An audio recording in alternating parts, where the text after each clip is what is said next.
If a sofa can defeat you, then aging doesn't come like a breeze, it comes like a storm, and you never had time to grab a raincoat. It wasn't a special day. No rain, no snow, no breaking news on TV. Just an ordinary Thursday afternoon. Sunny. Walter Green, 67 years old, had just set his book down on the coffee table. He was about to get up and make himself a cup of peppermint tea, but the moment he tried to rise from the couch, his legs didn't listen. No stumble, no dizziness, no obvious reason. Just his knees locked as if something inside had clicked shut. And then, like a brittle branch snapping, he went down. Quietly, slowly, but completely out of his control. Walter lay there motionless. The old rug under him felt softer than usual. Or maybe he was just getting weaker. There was no pain, no blood, but in his mind something cracked. No one heard the fall, but he heard something, a whisper, soft, distant, as if his own body had finally spoken. It's time. People always said aging creeps in slowly, but not for Walter. For him it arrived in a flash, no warning, no mercy. Walter had once been a PE teacher. He spent decades teaching kids how to squat properly, run laps without stopping. He was always the last one off the field. His body had once been a source of pride. His legs, his power, his memories, his freedom. Now they wouldn't even lift him off a couch. I used to coach kids across the finish line, he muttered. Now, I can't even make it to the kitchen. He leaned back against the table, breathing slowly, and realized he had just lost a battle. And the opponent was himself. A sigh escaped from deep in his chest. He didn't want to call anyone, but he had no other choice. With one trembling hand, he reached for the phone and dialed his son. "Marcus," he said, trying to sound calm, "I need you to come by the house." "Did you fall?" Marcus's voice was tight with concern.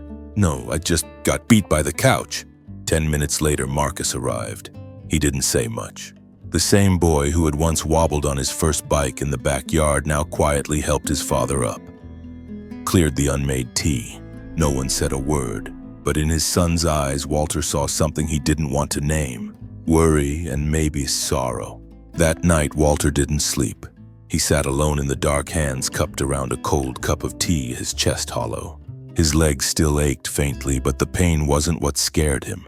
It was something deeper. What if this was just the beginning? What if this moment, this fall, was the first crack in something he had refused to admit was breaking? He remembered a line someone once told him. "You don't lose your independence in one night, you misplace it one step at a time." And that first step might be the moment you can't step at all. That day, Walter wasn't injured, no blood, no broken bones, but he knew his body had spoken, not with a shout, just a whisper. But this time he heard it, loud and clear. The next morning, Walter woke up early. Not because he'd slept well, but because the fear in his chest wouldn't let him sleep any longer. He didn't tell anyone, but he knew. Right then, right there, he needed answers. Not medicine, not a cane, but the truth, an explanation. Why had the legs that once carried him so powerfully become so weak? How had a quiet winter turned his body into something older, something unfamiliar? He opened his laptop, typed slowly. Why do seniors lose leg strength? The first result was an article from the Harvard Institute of Aging. The first line sent a chill through him. After 60, muscle loss isn't unusual, it's inevitable. He kept reading. Each word landed like a knock on his will. Sarcopenia, muscle degeneration. It begins as early as age 30 and accelerates after 60. The average person can lose up to 5% of muscle mass per decade. It wasn't laziness, it wasn't lack of exercise. His body had been counting down long before he noticed. But the line that hit Walter the hardest wasn't a scientific fact. It was one quiet sentence in italics at the very bottom. Weak legs are the first alarm. Then comes the fall, then the loss of independence, and if no one intervenes, the loss of self. Walter sat still. He thought of Marcus's eyes the night before, the way a son looks at his father and sees him slipping away. step by step, day by day. He stood up, slowly, took a few careful steps around the room. Each one dragged behind it a memory. Each one whispered of years lost of strength, silently surrendered. "No," he whispered, "I'm not giving up." That day he called his family doctor, made an appointment for a full checkup. But before leaving the house, Walter did something he hadn't done in a long time. He opened the fridge, pulled out one egg, a slice of whole grain bread, and some slightly wilted spinach. He decided to begin again, not with pills, but with breakfast, with one small act to remind himself he still had a choice. He had once told his students, a strong body begins with one good habit. Now it was his turn to relearn that truth. He sat down at the table, ate slowly, not because he was hungry, but because he knew every bite now wasn't just feeding his body. It was feeding his hope. As he chewed the first bite of egg, he thought to himself, maybe the answer isn't in a nursing home. Maybe it's been in the kitchen all along. And that was the day Walter began a new journey. A battle without blood, but one that if won would let him walk his life again, without needing anyone to hold him up. 2 days later, Walter arrived at the clinic. Dr. Mason, the man who'd been tracking his health for nearly 15 years, studied the scan results, muscle density, calcium levels, vitamin D markers, then looked up at Walter. "Walter," he said with a small smile, "you're still one of my best-behaved patients, but you're not 45 anymore." Walter didn't smile back. "I fell," he said, voice flat, "in my own living room. No warning, no reason. I've never been that scared to stand back up." Dr. Mason nodded, slowly rolled his chair closer. "Your body isn't betraying you, Walter," he said gently. "It's asking you for something to listen." Walter looked down at his hands. They were still steady, still the hands that had fixed leaky pipes, pushed swings for his grandkids, helped lift his wife when her back flared up. But his legs, the foundation, were crumbling.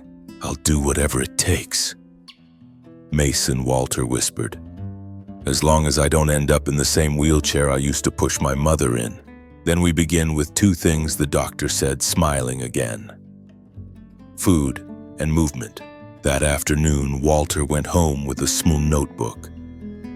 Bold letters printed across the front legs, "The foundation of your future."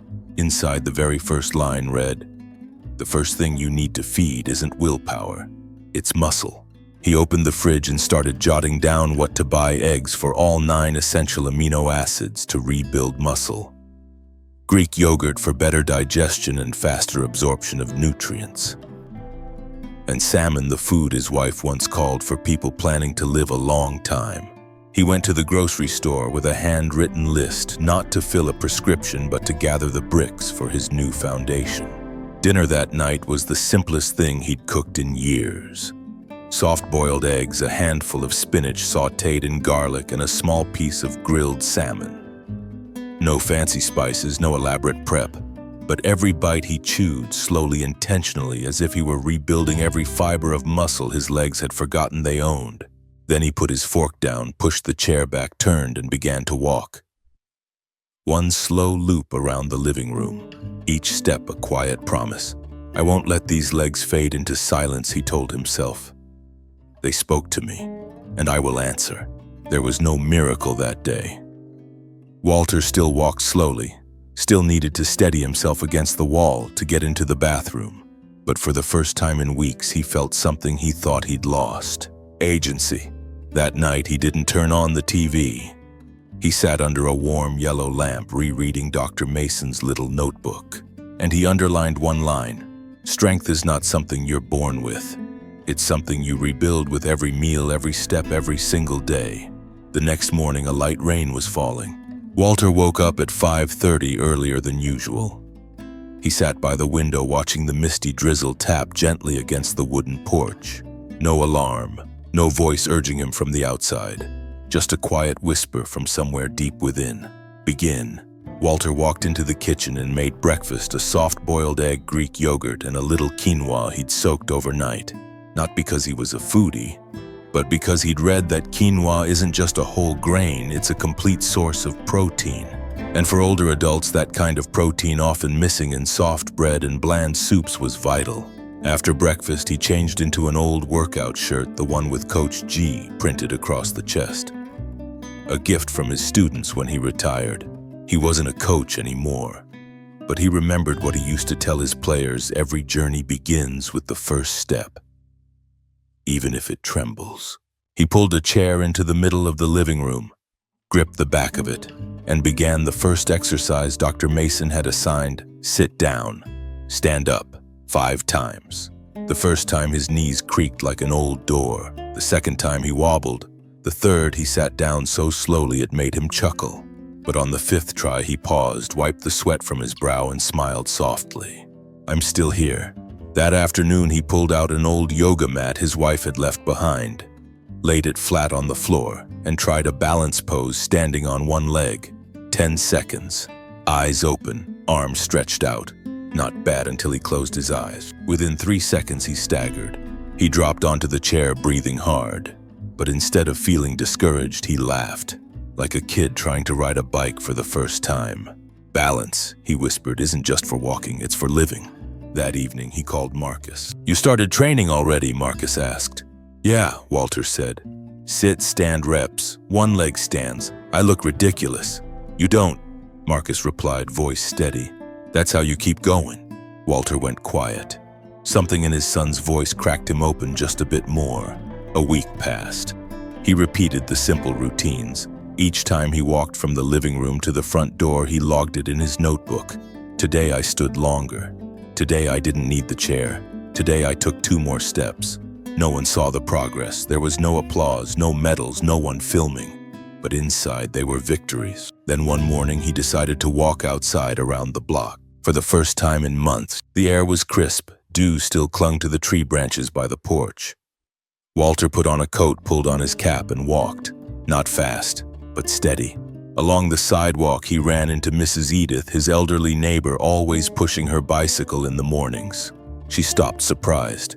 Walter, haven't seen you in ages. I'm relearning how to walk. He smiled. Relearning, she asked.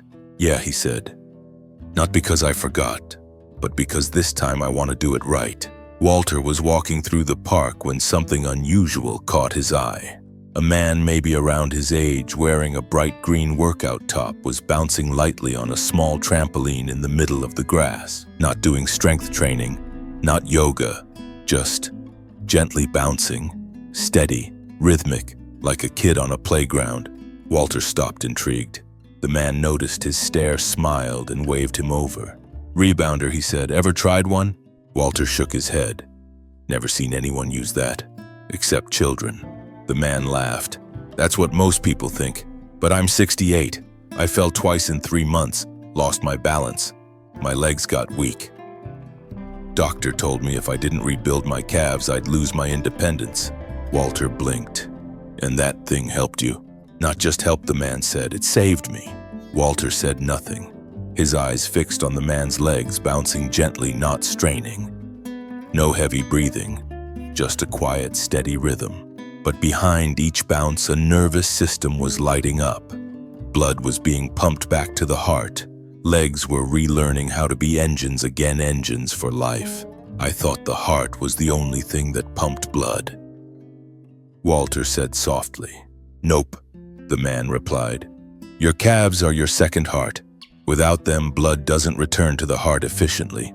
That's why people get swollen ankles, varicose veins, fatigue. It all comes from weak calves. It hit Walter like lightning.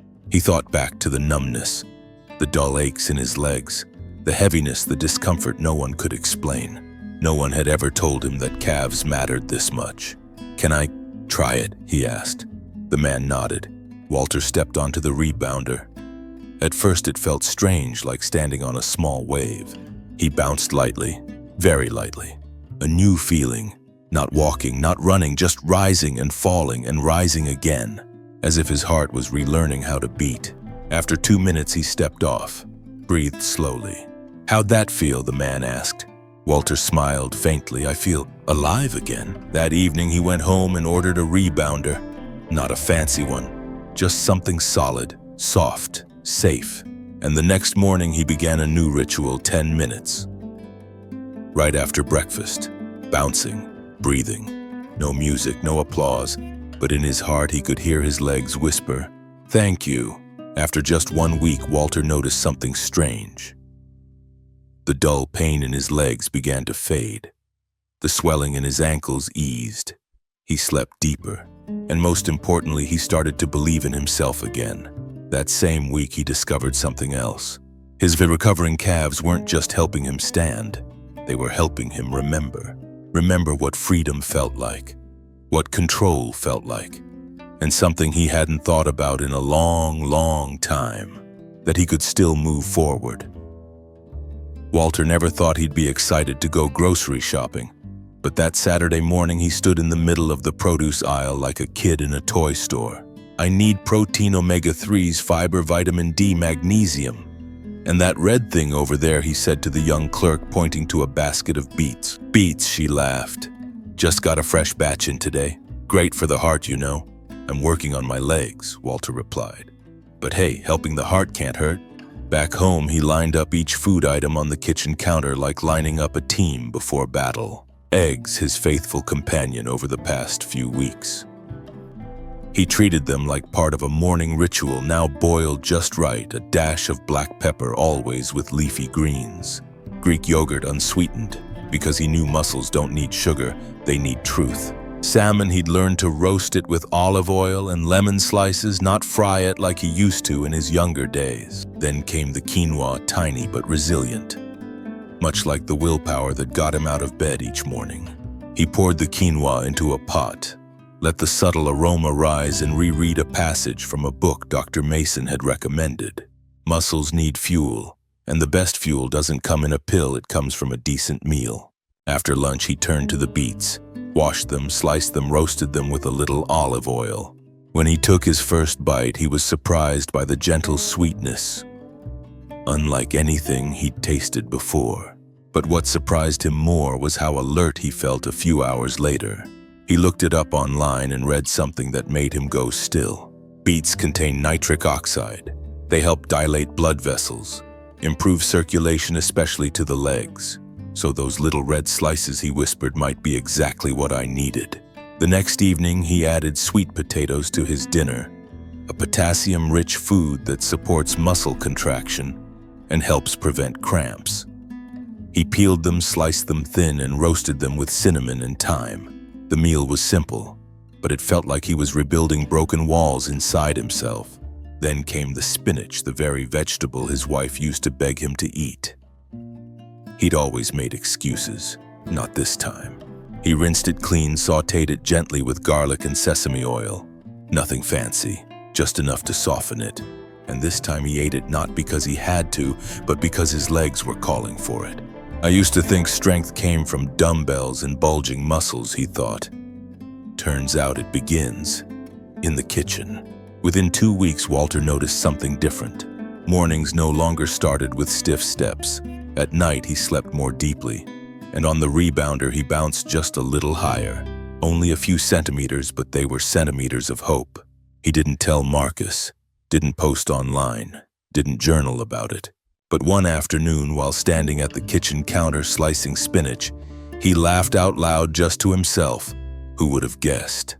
An old man like me would come back to life because of vegetables' roots and a little trampoline.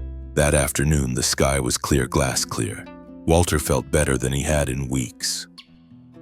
3 solid weeks of steady workouts, careful eating, rebounding every morning, and walking every evening. Something like pride had quietly returned to him.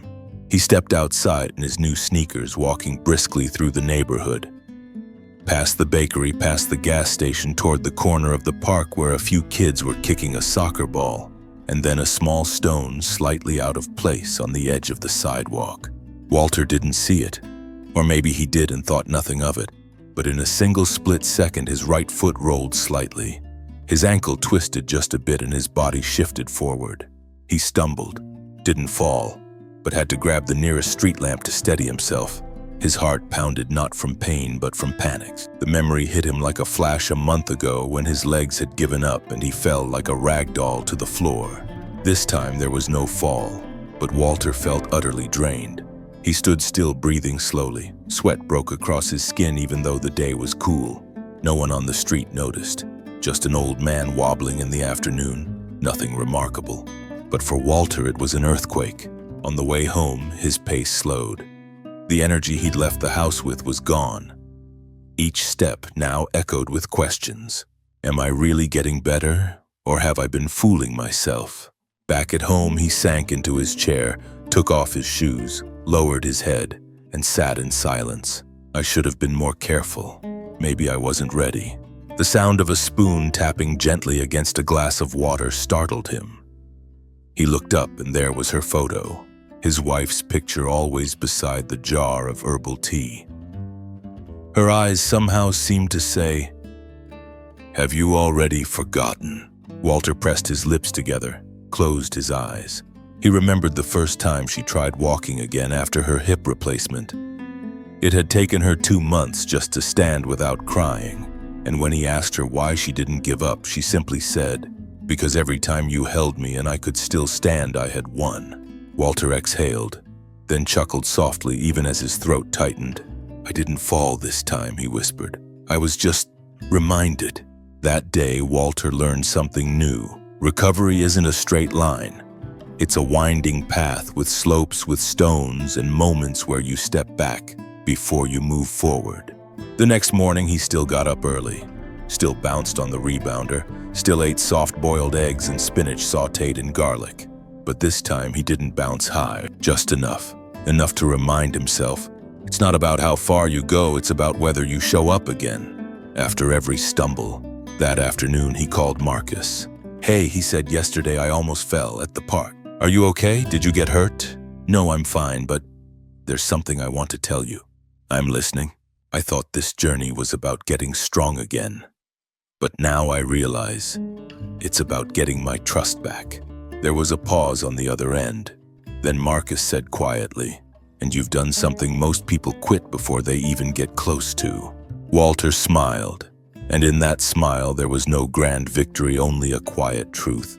He was still moving, and he'd never truly stopped. Walter started noticing something strange around week 6. At first, he didn't pay much attention. But then it became unmistakable, like sunlight slowly breaking through the living room curtains each morning.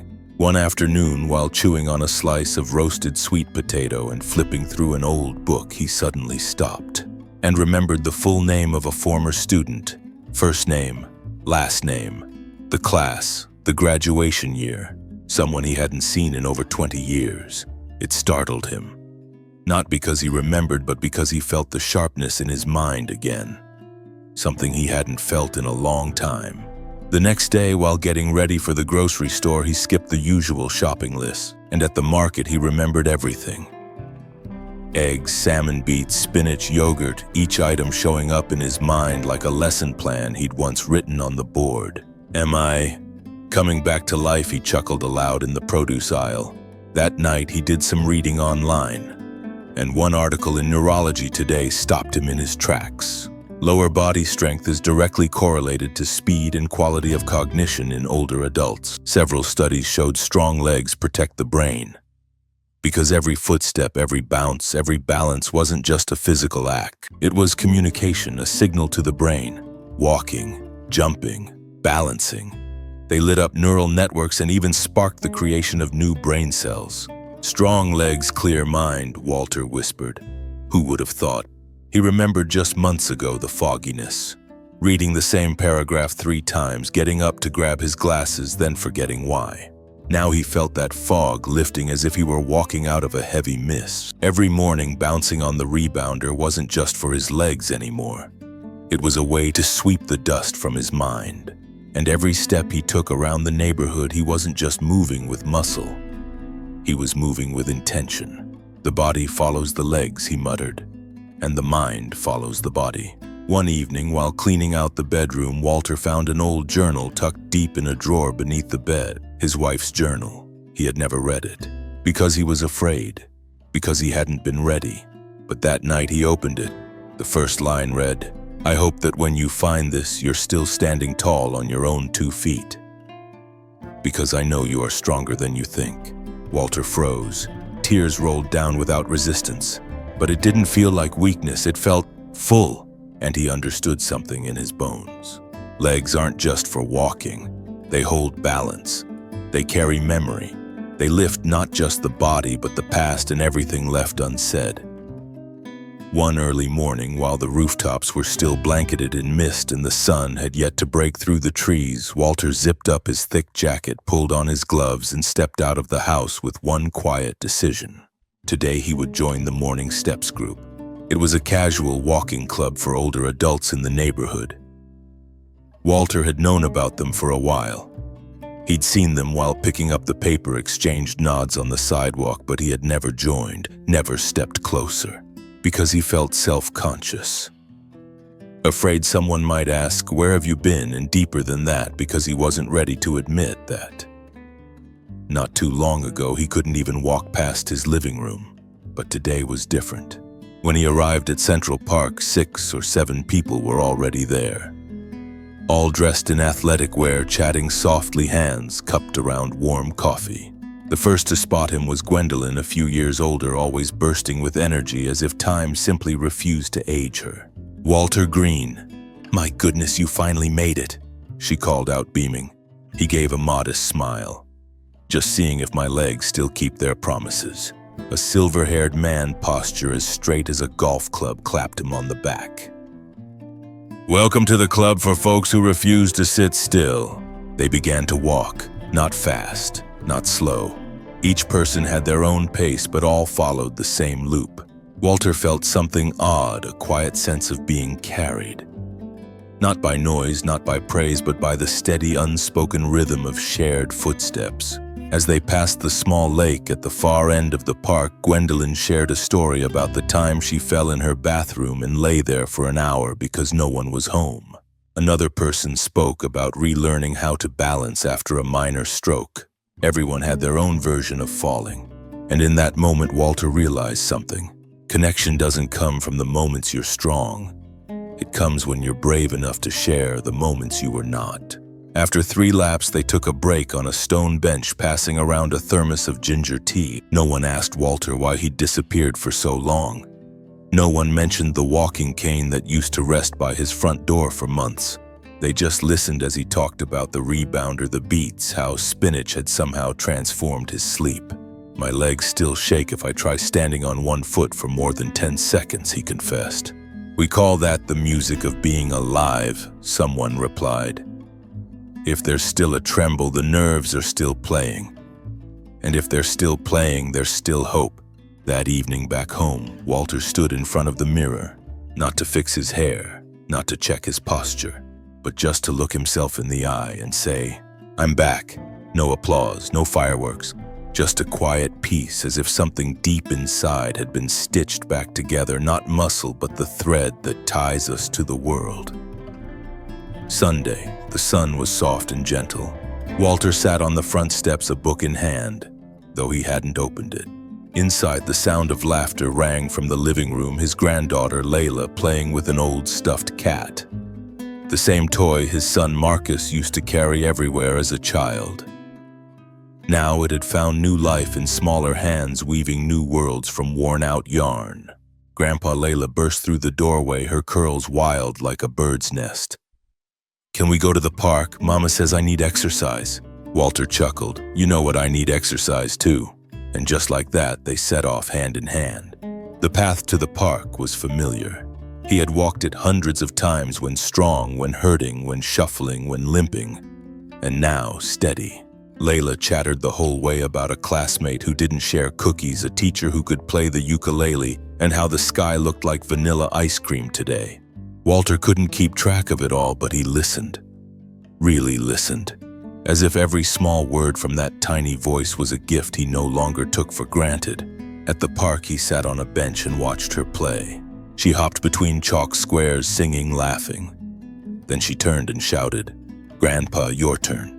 Walter hesitated, then stood, carefully, but not reluctantly. He walked over, looked down at the faded hopscotch pattern, and placed one foot inside the first square. "Wow, you know how to play." Layla squealed. Walter grinned. "I used to be a hopscotch coach, you know. Step by step, not perfect, but with rhythm. Not just in his feet, but in his life." It wasn't a game. It was a ceremony, a quiet ritual marking the return of the legs that once betrayed him. But today they held him up not just because he had trained them, but because he had refused to give up. As the sun began to fall, they walked home together, still hand in hand. At the steps just before they went inside, Layla looked up and asked, "Grandpa, why do you always do those walking exercises?" Walter looked at her, didn't answer right away. Then he knelt down, his eyes soft. "Because I want you to grow up and still see me walking beside you, no cane, no wheelchair. Just legs, and a heart that's still strong enough." Layla didn't fully understand, but she nodded. Because children don't always need logic, they just need presence. That night, Walter sat by the window and wrote a single line in the notebook he'd kept since day one of his journey. "I don't want to live forever. I just want to live long enough for every final step I take to mean something." A few weeks later, Dr. Mason called to check in. "Walter, you still keeping up with your workouts?" Walter smiled on the other end of the line. "No," he said, "I'm not working out anymore." "What do you mean?" "I'm living now, Mason, and every day is my workout." That was the end of the story, but also the beginning of something else. A message, not found in any prescription, not printed in any medical journal. Just this: your legs are your memory, the spine of your life. The proof that you can place your trust on solid ground and know you'll still rise. If you can still walk, walk. If you can still stand, honor it. And if you've fallen, don't be ashamed. Just come back. Walter Green did, and so will you. If you're listening to this story right now and your heart just paused for a beat, it might be because you too have had a moment when you fell and no one knew. Maybe you've sat still for a long time, not because you were tired, but because moving forward just hurt. Maybe you've thought, "My time has passed," or "My legs don't have it in them anymore," or simply, "I don't want to be a burden." But if you're still here, still listening, then some part of you still wants to keep going. You know, Walter Green wasn't an athlete, not a celebrity. He didn't have a coach or a miracle device to get him back on his feet. He had only one thing: the belief that his legs deserved to be heard before it was too late. This story wasn't told to impress you. It was told so you could see yourself in it. And maybe one day, maybe today, you'll decide to stand up. No need to run, no need to leap, just take one step. Because every step is a quiet declaration. I'm still here, I'm still alive, and I'm still moving forward. Thank you for walking with us today on The Life After 60. If this story touched something in you, please follow the channel so we can walk beside you every day. Hit like. Sometimes one simple click can help the algorithm spread something good to someone who needs it. And don't forget to leave a comment. Have your legs ever felt weak? Are you trying to recover, or do you just want to say to someone out there, "I see you. Wherever you are, we see you." And we believe growing old isn't the end of the road, it's the most meaningful walk of your life.